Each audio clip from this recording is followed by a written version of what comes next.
Cuban parliament approves on Thursday a new package of measures aimed to recover the nation's economy.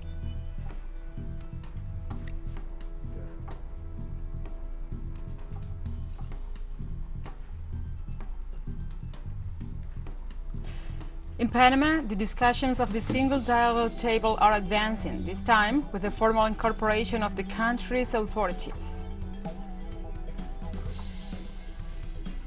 And in Brazil, at least 18 people have reportedly been killed on Thursday during a police raid in Rio de Janeiro's largest complex of favelas.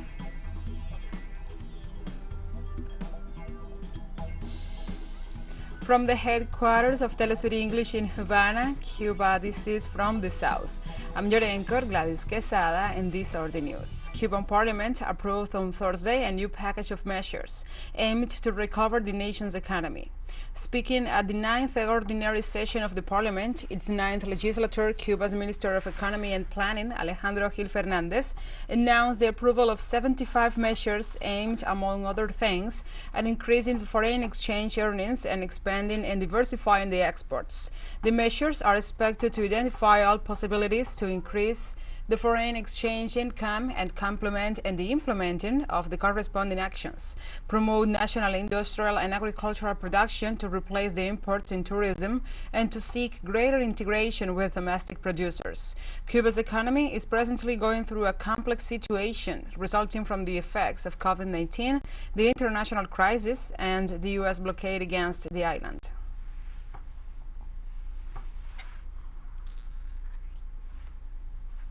In Panama, the discussions of the single dialogue table are advancing this time with the formal incorporation of the country's authorities. From the town of Penonomé, the province of Cocle, the talks were attended by the President Laurentino Cortizo and the Vice President José Ariel Carrizo, in addition to other high officials. During the meeting, the Panamanian President announced the repeal of laws 122 and 314 related to the tourism activity, a measure questioned by the social movements alleging benefits granted to a group of business persons. The parties are meeting with the objective to analyzing the 8 specific issues presented by the social movements, hoping to reach consensus between the executive body and the unions that remain mobilized at the national level.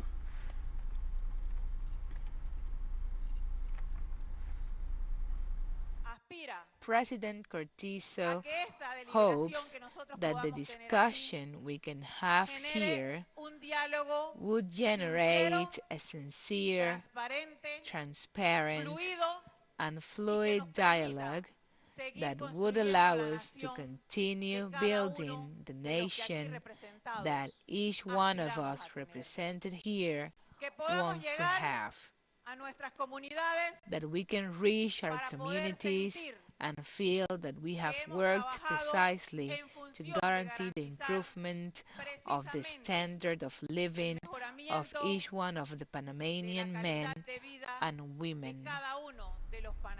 Mexican President Andrés Manuel López Obrador said his country will know how to respond to the consultation on energy requested by the United States in relation to the TMEC trade agreement. The Mexican head of state said he has hints that the aforementioned consultations have to do with the vested interest of those who supposedly feel that Mexico's energy policy has been affected.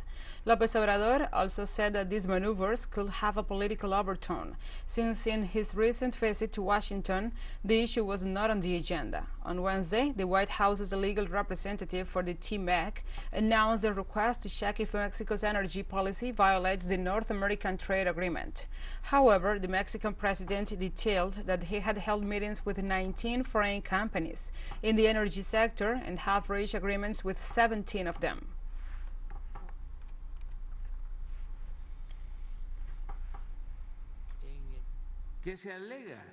So what are they claiming? We have many elements to respond. And if it is a political sanction, we will also defend ourselves.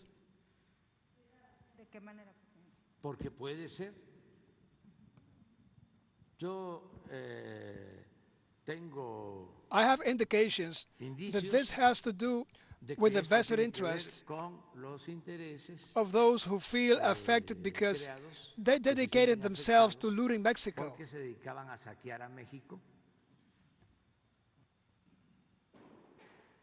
And since they were stopped, they began to do their work in the United States. The Mexican president pointed out that the call for consultations by the United States and Canada could be politically motivated. I sense that this is a political issue. I was in Washington, and that subject was not discussed. We met with businessmen, and the subject was not discussed. On the contrary, U.S. businessmen made a commitment to invest $40 billion in the energy sector. We have already signed agreements, treaties, and all of a sudden this. On Thursday, the 60th Summit of Mercosur residents and the presidents and associated states is being held in Paraguay. The Paraguayan president, Mario Abdo Benitez, in his capacity as the president pro tempore of Mercosur, will open the event. Afterwards, the foreign minister, Julio Riola, will give a report on the country's period at the head of the bloc. During the meeting, the presidents of the Mercosur member states and the states associated to the bloc will speak. Bolivia will also participate, and the representative of the Development Bank of Latin America will speak. The president of Brazil, Jair Bolsonaro, will not attend the meeting. The ceremony for the formal transfer of the pro tempore presidency from Paraguay to Uruguay will take place. After this event, the Uruguayan president, Luis Lacalle Pou, is expected to speak.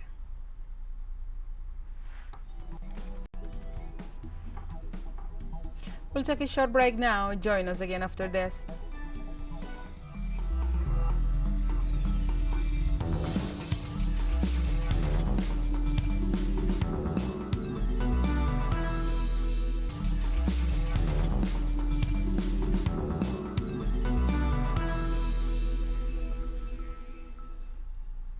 Welcome back to From the South.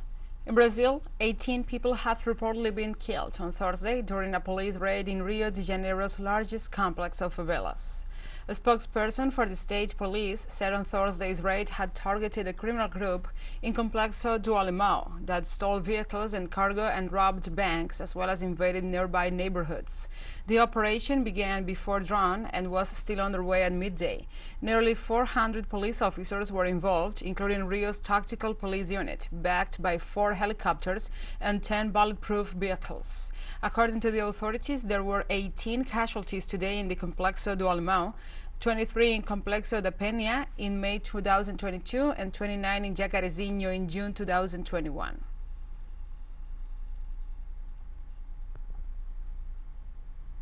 In Brazil, former President Luiz Inácio Lula da Silva made official his candidacy for the presidency for the October 2022 electoral process. The Brazilian Federation of Hope registered the electoral formula in which the former governor of Sao Paulo, Geraldo Alckmin, is the vice presidential candidate, with whom the now candidate Lula da Silva continues his tour of the territory, making known his government program. Both candidates participated in a public act called Together for Pernambuco and Brazil in the city of Recife.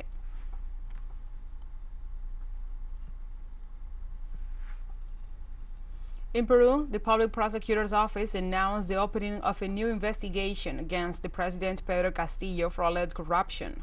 According to the Attorney General, Patricia Benavides, this is the third investigation against the head of state for alleged crimes against the administration of justice and personal cover-up. Meanwhile, the former Minister of the Interior, Mariano González, alleged that the head of state was seeking to obstruct justice, while assuring that the removal from his post was due to his rejection of the initiative to create special teams of the National Police to help the prosecutor's office in its investigations regarding the alleged corruption of officials and the former state officials.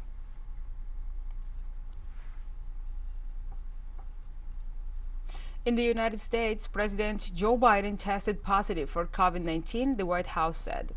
Biden, 79, has very mild symptoms and is taking Paxlovid, White House Press Secretary Karine Jean-Pierre said in a statement.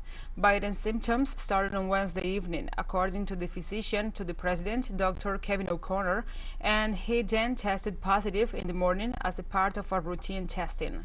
Jean-Pierre said an update will be provided every day as Biden continues to carry out the field duties of the office while in isolation at the White House.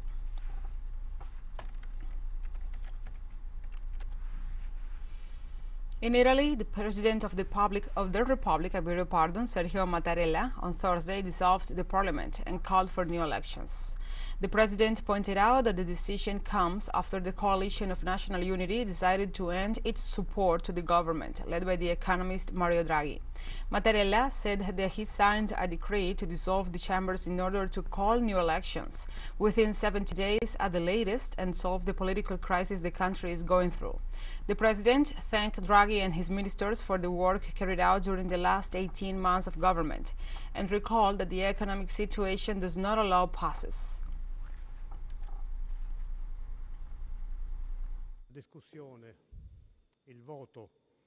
The political situation led to this decision.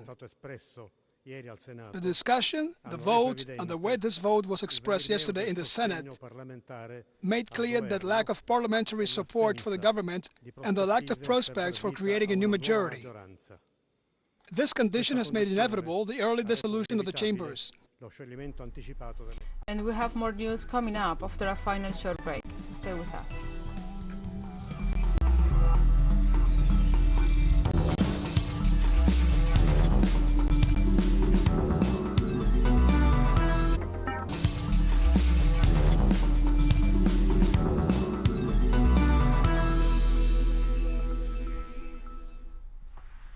Welcome back to From the South. We have more information. Draupadi Murmu is elected India's 15th president, the second woman to hold the country's highest office. Draupadi Murmu from the marginalized Santhal tribe won the backing of more than half of the MPs, according to partial results released by the Election Commission.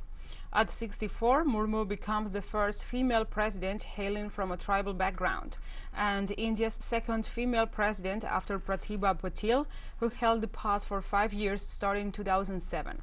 Born in Marjurbarh district in the eastern state of Odisha, the president-elect began her career as a school teacher before joining politics. She held ministerial positions in the state government and was the governor of the neighboring state of Jharkhand.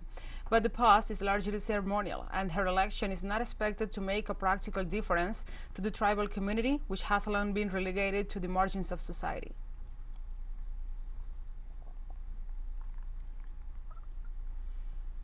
The World Health Organization is convening the expert committee of monkeypox on Thursday to determine whether the current outbreak of cases constitutes a public health emergency of international concern.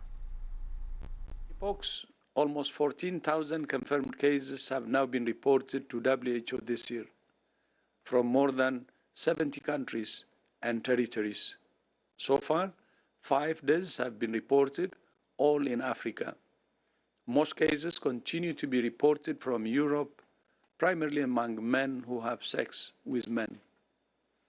Although we are seeing a declining trend in some countries, others are still seeing an increase, and 6 countries reported their first cases last week. The International Vaccine Alliance, Gavi, invited countries to apply for financial support to roll out the malaria jab, particularly targeting young children in Africa. The World Health Organization endorsed the 4-dose shot in October last year, saying it could save thousands of lives. The Gavi Alliance has $155.7 million available over 2022 to 2025 for the initial rollout. WHO estimates that to protect the 25 million children born in Africa every year, at least 100 million doses every year might be needed. Although there are plans to transfer the technology to an Indian drug maker, it will be years before any doses are produced. The vaccine, sold by GlaxoSmithKline, has Mosquirix, is about 30% effective. WHO endorsed the vaccine last fall as historic, a breakthrough in the fight against malaria, but the Gates Foundation told the Associated Press it will no longer offer direct financial support to the child, although it will fund an alliance backing the vaccine.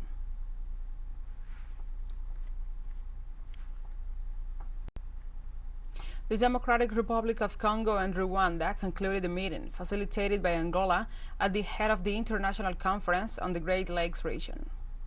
As announced by the host foreign ministry, the bilateral mixed commissions will conclude its deliberations on Thursday afternoon at the headquarters of the Ministry of Foreign Affairs. The talks respond to the orientations of a recent tripartite summit held to Luanda, where the cessation of belligerent actions between both countries. At the end of the summit, the dignitaries declared to the press that the results were positive and emphasized the decision to secure an immediate ceasefire in the east of the Democratic Republic of the Congo and the withdrawal of the army group March 23rd movement from the positions occupied in the territory of that country.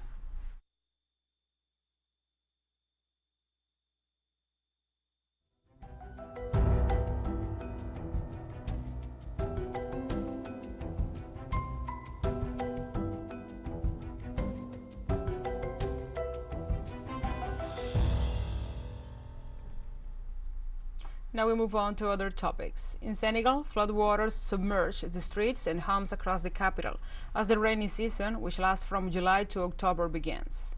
The capital received 84 millimeters, 3.3 inches of rain within 2 hours, according to media reports citing the National Civil Aviation and Meteorological Agency. Locals have blamed the 10-year flood control plan put in place by the government of Macky Sall with an initial budget of 700 billion CFA, the execution of which was divided into 3 phases. The floods comes a month after density of dust floated over the Senegalese capital and other regions of the country, seriously affecting the visibility.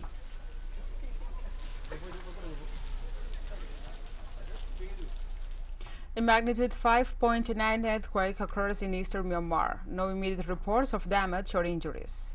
The epicenter was about 32 miles south of Canton. The tremor occurred at the depth of about 6 miles, and strong shaking was probably felt in parts of eastern Myanmar near the epicenter, with light to moderate shaking felt in parts of far northern Thailand, far northern Laos, and far southern China. There have been no initial reports of damage or casualties as a result of the earthquake. However, significant damage is possible in areas near the epicenter. It could take several hours until authorities can conduct comprehensive damage assessments, especially in remote areas.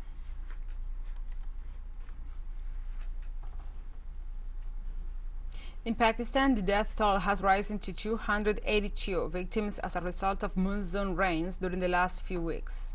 The authorities of the Asian country also announced that since June 14th, at least 5,600 houses were damaged, and dozens of roads and bridges were affected. They also reported that most of the damage and casualties were recorded in the southwestern province of Baluchistan, as well as in the northwest on the border with Afghanistan. The eastern province of Punjab also reported severe damage. Every year, many cities in Pakistan struggle to cope with the annual monsoon deluge, prompting criticism for poor planning about the authorities.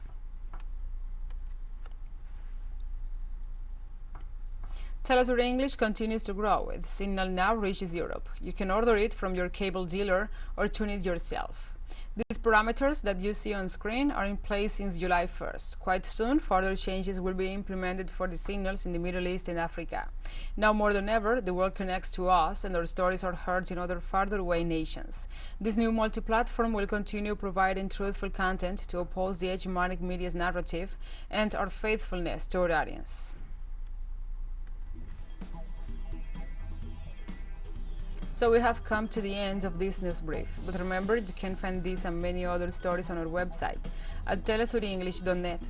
And also, if you feel so inclined, please join us on social media for all the latest news. We are on Facebook, Twitter, Instagram, and Telegram. For TeleSUR English, I'm Gladys Quesada. Thank you for watching.